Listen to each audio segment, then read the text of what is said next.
Welcome back to another episode of the Your Houston podcast. This is Mario Castillo, the Executive Director of Your Houston. Today, we're speaking with Rushka Tcholakova, the Director of Community Programming at Lisk.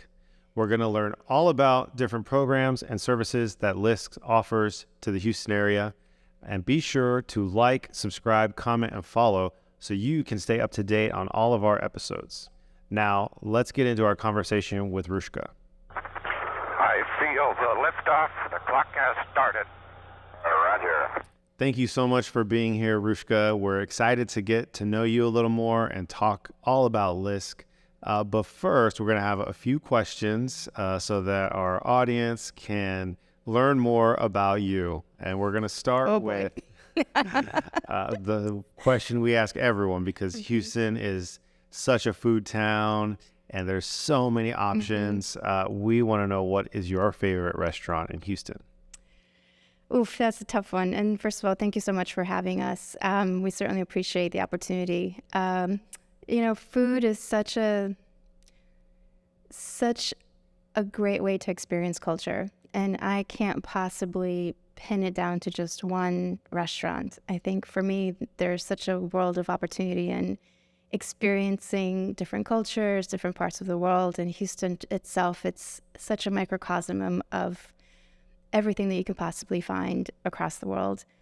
But I have to say, and I know this is probably very unorthodox, my favorite place is honestly my kitchen. It is the most intimate setting. It is peaceful, and it is where I can convene my closest family, friends, relatives, and bring that communal feeling of food, that central piece that food brings to the table, of bringing people and community and hearts and minds and intimacy.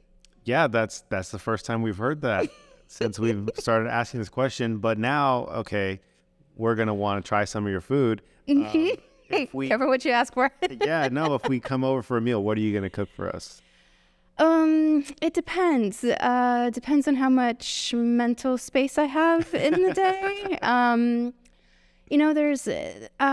I've had the pleasure of having such a diverse set of friends, and they've taught me all different types of cuisines. Italian is one of my go-tos, whether it's like a broccoli raw, pasta gnocchi with sausage, something simple, flavorful, healthy. Yeah. Side of salad, caprese salad maybe, or I could go the Bulgarian route and cook you a traditional Bulgarian cuisine. Wow. All right. I'm starting to get a little hungry thinking about this. So I know, it's almost dinner time. Next question. Yes, sir. What is your ideal vacation? Oh, my ideal vacation, I think, will be somewhere quiet and on the beach. Hopefully no hurricanes and storms in the near future setting. That's top of mind here in Houston, yes. Yes. Okay, and then if you could have a conversation with anyone, past or present, who would it be? My future self. Your future self, okay. Yep. Well, I think I would be two people, my future self and a past version of me. I would like to sit both of those entities down and have a very frank conversation with them. Okay. This is a little Christmas carol here. You get the past, the present, the future. Yeah.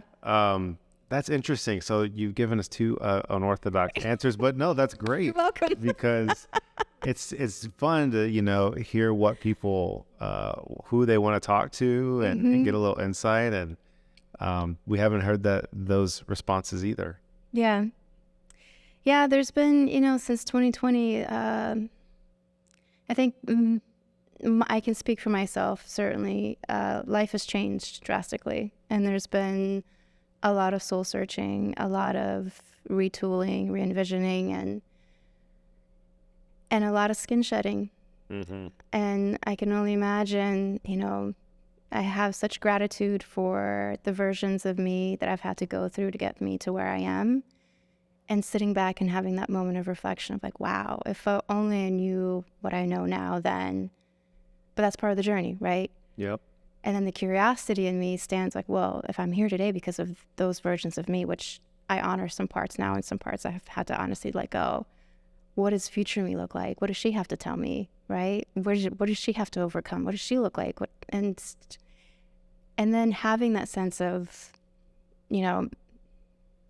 forgiveness for the past and grace, allowing myself to give myself grace for the past and saying thank you to that person. You did the best that you could, and I'm so much better off because of you. Yeah, could we have done a couple of things different? Absolutely. Sure, who couldn't? Absolutely. I think that just goes without saying. But you know what? Fist pump. We made it. Yes, we did. Well, thank you so much for taking time out of your day to visit with us.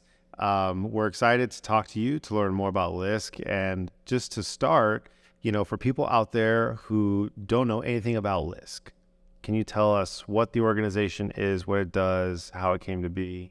Sure, certainly.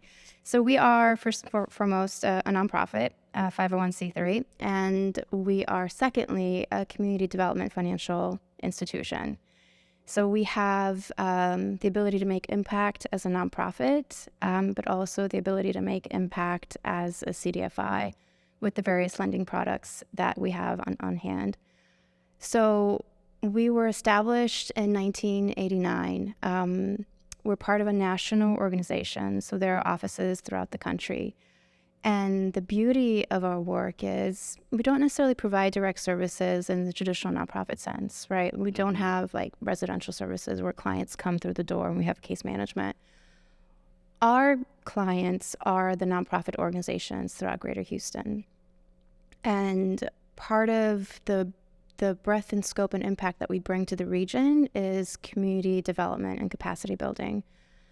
And we do that through a variety of different vehicles, but ensuring that there's an intermediary, right? So you have all the nonprofits that are boots on the ground doing the great work. And when you have an intermediary like Lisk present in the market that can provide sort of oversight and guidance and leadership and coordination, that has like that 50,000-foot view where, the direct service providers might not, because they're so deep in the trenches doing the work, we're able to glean a lot more trends, gaps, opportunities, but also be able to dive deep into the work hand in hand with the organizations to understand what are the needs and what do we need to be doing better as entities, but also as a collective whole.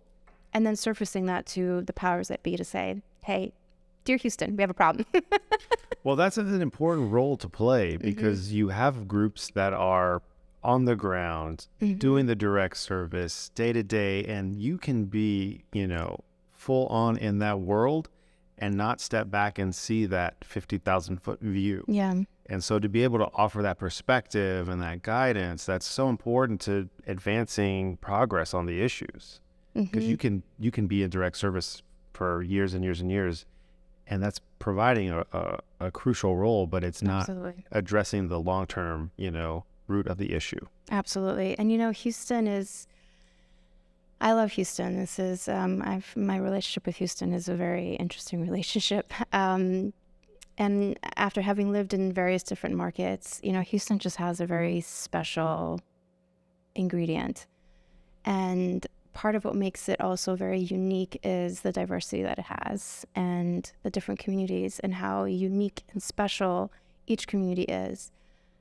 And with that diversity, there's also a level of sensitivity that we need to bring to the table that how we address problems in Houston is not a one-size-fits-all. Whereas in other markets, because of the size or because of the lack of diversity that, when measured to Houston, it does afford a little bit more of a uniform approach. But here you really have to kind of look at each community and honor who they are, what their identity is, what the resources they have, and really look at them from an asset perspective of what they bring to the table and work with them to advance them to the next level. The challenge within Houston, too, is while we have this deep community work, there's a level of regional organization that we also need to be mindful of because people move across the city. Yep. Or people should move and have access to transportation to move across the city. That resources are not spread out equitably across the city. So as much as we dive deep and helps honor and work with the community on what makes that community unique, we also have the responsibility to ensure equity across the entire city and looking at a better coordinated system across the entire city. And that's really the heart of what Lisk is positioned to do. Wow. Okay. So let's start to dive into that a bit. Let's do it. You're a community development organization. What are some of the ways that you go about developing neighborhoods and communities? So our methodology, first and foremost, is that it has to be community driven, right? We can't be sitting in our chairs in an office somewhere and saying, well, this is what the data says. We think this is what's best for this community. That's just, it's been done before, not by Lisk, and it doesn't work. Yep. Communities are going to reject it. You're not honoring the voice. And there's a lot of unknowns when you go dive deeper into the community of how people behave, how they move, how they interact. And so for us, community development really starts with going deep into the communities, pulling the people together, and working alongside with them and affecting change. At the same time, there's also a level of systemic work, right? So us, as we're turning towards the communities, we're also turning towards leadership and other stakeholders to identify what are the missing resources that the community needs. And then part of our work too takes a look at, well, we're hearing this from this community, but we're also hearing the same over here and over here. Now we're starting to see themes. So at the systemic level, how can we surface those themes, and what does those themes mean for us, and how can we take action from a regional perspective around those themes? And part of this is the problems are so vast and so deep, and not one organization can be the solution. And that's the other part of our work, is that we can't do this alone, nor should we. Right. Everybody has blind spots, and we certainly, as much as we have expertise that we bring to the table in one area, there's a whole host of other experts, subject matter expertise throughout Greater Houston. So our position of power is in numbers. The more people that we can bring to the table, that we can lock hands with and say, let's work towards solving this together, because the problem is that big that everybody can have a piece of it. Isn't that the truth? Right? I mean, we're involved in health equity work through a grant, and it's similar to what you describe about going into the neighborhoods, talking to people, meeting them where they are and saying, what's your experience with this? How do you feel about health services in your area? Do you have access to quality food? Figuring out what those inequities are that are in the community and that have been there for many years, and try to address them by building a coalition of stakeholders that can own part of the solution and keep that going. When we're not funded to do the work, the solution doesn't go away. But if the school and the clinic and the church and the nonprofit and this business are all involved, it can continue to move forward, for years and years and years. And it's a sustainable approach. And that's our model, but it sounds very similar to how y'all approach it as well. So yes, absolutely. And that's the magic here, right? So our subject matter expertise, we kind of have a much broader view. So we would look to partners like you, where you have a special focus area and we share the same methodology, right? So there's automatic alignment there. And it's, when you're talking about, in the dating world, there has to be a foundation of values that we're working off of, right? And it's the same when you're talking about partnerships in the business sense. If we're not working from the same methodology, we're going to clash.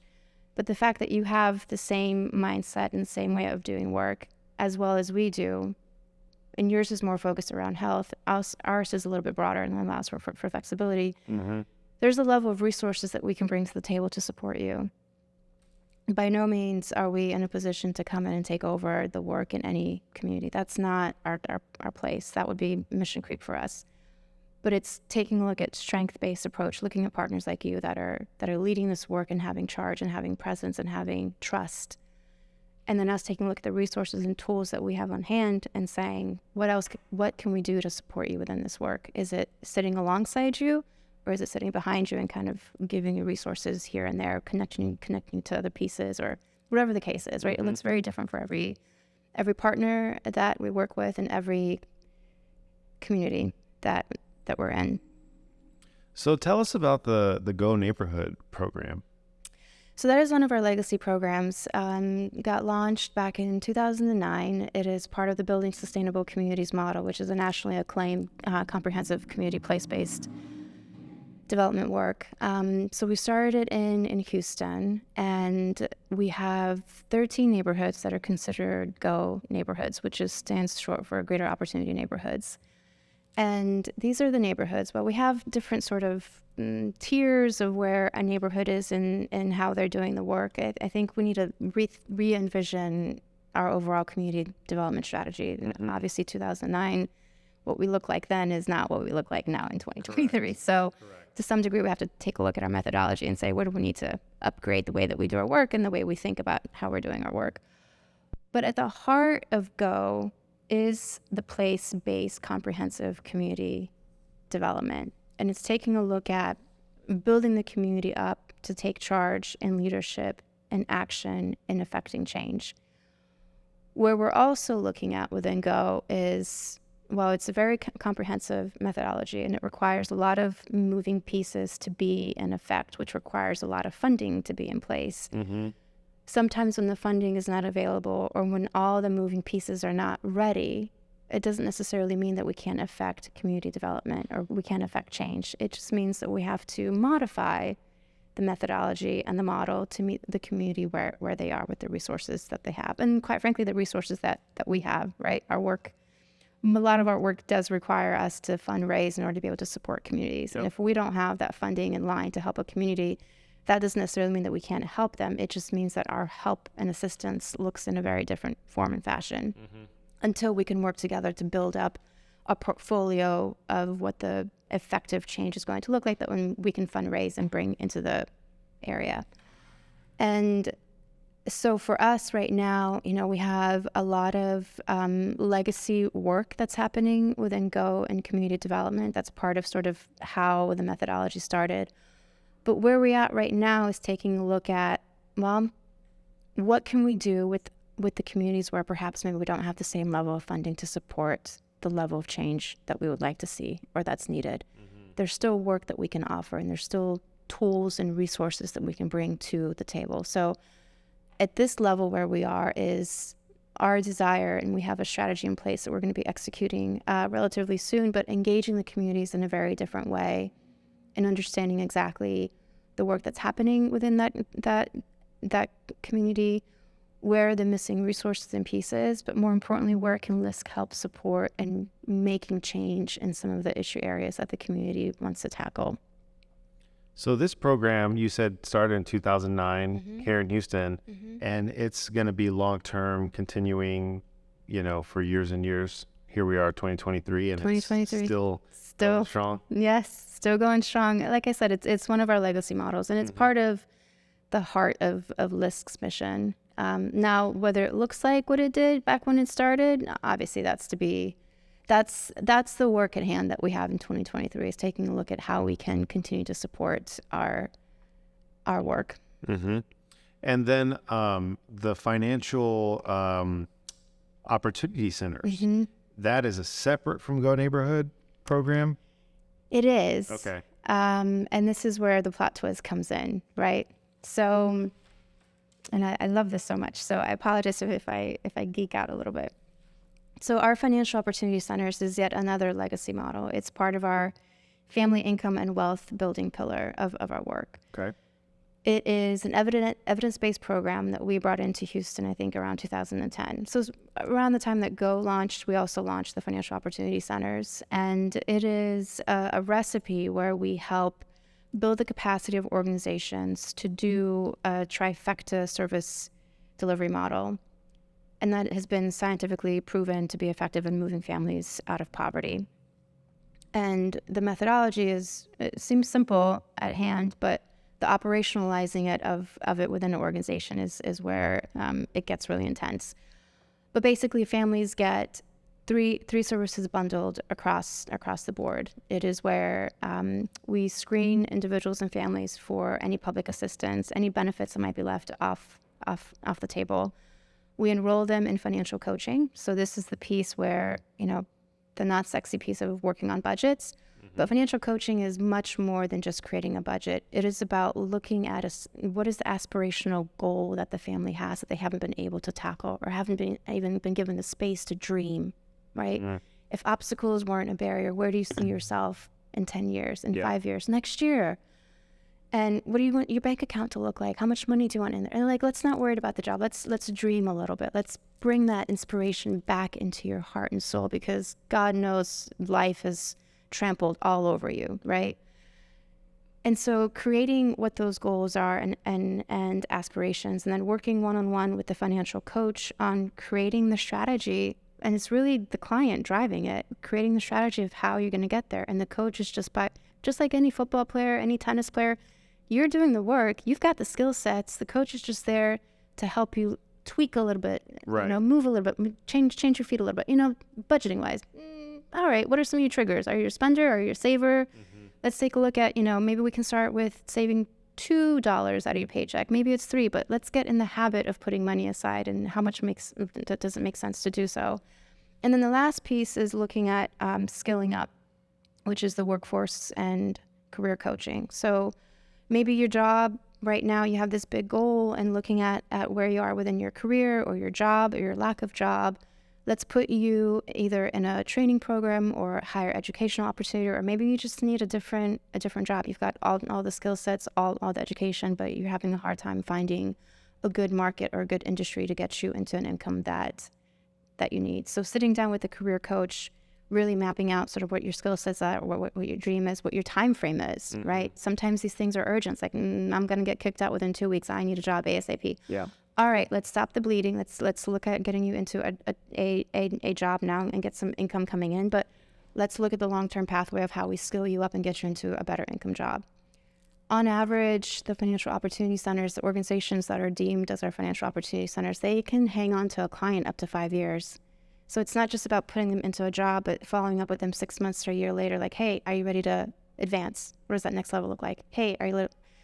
And so looking at, we have such great client success stories of, people coming in from different countries, different cities, different states, people here locally that for whatever reason just haven't had any luck in getting their footing, and working with their coach, whether it's the career coach or their financial coach or all of them, the progress that they've been able to make and the dreams and the businesses that they're starting as a result, the new pathways and careers that they're starting, the ability to move from incarceration to now integrating into life, the ability to be returning from being deployed abroad as a military service person and coming back, and now you're integrating into civilian life and us working with what are those transfer. It's just magical. What kind of organizations can serve as a financial opportunity center? So primarily they are health and human service organizations, the traditional health and human service organizations.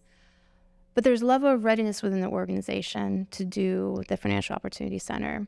The biggest shift that we have seen in organizations who start to adopt this methodology, because the work, if you're hearing, is you have an income coach, you have a financial coach, right? You have a career coach. Coaching is a very different way of doing service delivery than case management, right? And so for an organization who's interested in becoming a financial opportunity center or changing how they're doing service, it's really, if you're going to be doing a financial opportunity center, understand that coaching philosophy that's embedded is going to permeate across the organization. And there is going to be an entire cultural shift within the organization, because you're no longer case managing. Now you're coaching people. Right. You're honoring the resiliency and the assets and the strength and the fact that to some degree we have the knowledge internally. We just haven't been given the space or the support to encourage us to explore what that knowledge base is. And maybe, there's some tools here and there that, all right, there's a little knowledge gap that we need to address. There's a couple of tools that we can offer you. But for the most part, it's not my job to tell you what to do. I can tell you all day, but the reality is you can walk out the door here and be like, well, that was nice. I'm still going to do, right. That has nothing to do with me. I didn't like it. She didn't listen, right? So it's a matter of well, here's your goal. What have you tried? What have you found to work?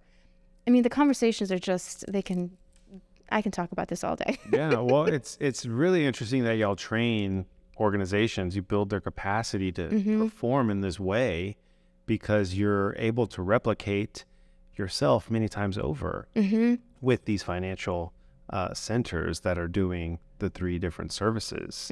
So that's a very effective model, and it sounds like something that's been successful for y'all. Another one of your legacy programs. Yeah. Well, and so here's where, thank you for that. Here's where we're at in terms of our overall thinking, is that, well, we have programs, right? The reality is, when we take a look at sort of human-centered design approach, and we take a look at looking at whole community, and you start to get curious about, well, what if we take the human-centered design and we put them in whole community? How does that work? And when you take a look at that, you start to take a look at if that's how the world is structured, the human in the middle, the community around, right? There's only so much work that we can do with you as a person before we put you back into the community that might not have all the formula that you need to be successful, right? So you might have all the greatest intentions, but if your community doesn't have the assets that you need to be successful, you're only going to go so far, right? So human first, community second. But how we've structured, I think, at large, the design of our programs, it's taking a look at issue by issue by issue versus person. And some of these issues, right? The data tells the story. We have a population, 98% of the population is not ready for retirement. We have, 40% of the population doesn't have the income that they need to sustain a basic quality of life. We have, the data just goes on and on. And when you look at these data pieces on their own, they're alarming. But the reality is, one person can fit many of these different data sets, right? They can be part of the inadequate access to food. They can be part of the limited liquid asset. They can be part of the poverty. They can fit in many different pieces. Absolutely. But we're only looking at the data from one lens. Okay, well, let's solve for food. Well, great, but that person might also be homeless. So the person might also not have a job. Now they're part of the employment rate. That person might also not be able to read and write at the appropriate level to even get a job, right? So rather than looking at the problem, let's look at the person and realize that this person is facing many problems. So how can we serve the person with understanding what the problems they are around them, and then layer on understanding the community and the problems that the community has. And when you start thinking about the work in that manner, then the magic behind our organization is well, how do we need to reshift our work so we're putting the person at the center, and the programs are wrapped around the person, and then we wrap the community around that as well.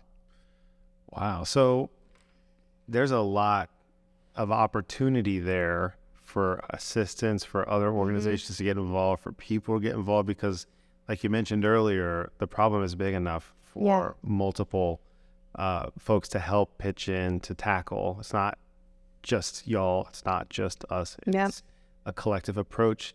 Is there an opportunity for people who are listening or watching that feel inspired to help or get involved with Lisk?